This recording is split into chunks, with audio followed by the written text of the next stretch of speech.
नमस्कार, मी उर्मिला तांबे. मी 9 क मधनं उमेदवारी लढवत आहे, जोशीबागमधनं. पॅनल नंबर 9 क. आपण बघितलं की आता मी जिथे उभी आहे तिथेच बाजूला new high school, Hindi high school, Gujarati school आणि अचिव्हर्स कॉलेज हे 4 सेंटर आहेत. आणि आत्ता मी मतदान केलं सकाळी. त्यानंतर 1-1.5 तासांनी आम्ही नेल रिमूव्हरनी जेव्हा कारण की आम्हाला शंका होती त्यांनी मार्कर यूज केलं. मी तिथे ऑब्जेक्शन पण घेतलं की तुम्ही मार्कर का यूज केलं. तर त्यांनी सांगितलं की नाही, आम्हाला वरतूनच आणि आम्ही अंबरनाथ बदलापूरला पण मार्करच यूज केलं. तर मी म्हटलं हे चुकीचं आहे, तर तुम्ही यासाठी तुमचे जे काही असतील अधिकारी त्यांना बोलवा.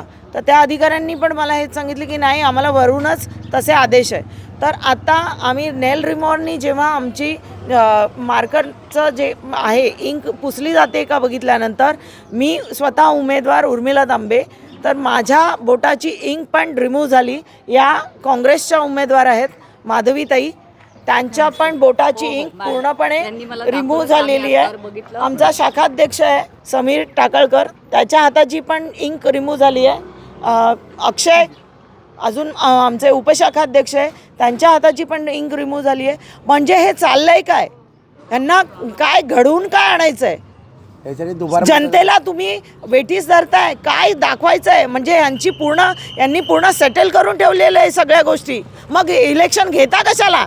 जर तुम्हालाच एकेरीपणे तुमचं अस्तित्व दाखवायचं असेल, ठेवायचं असेल, तर हे आमच्या संविधानात ही जी काय आम्हाला मतदानाचा अधिकार दिला आहे तो संपुष्टात जाणार ना. तुम्हीच एकला चलो रे, तुम्हीच सगळं करा. सर्वसामान्य नागरिकांना फसवताय का तुम्ही?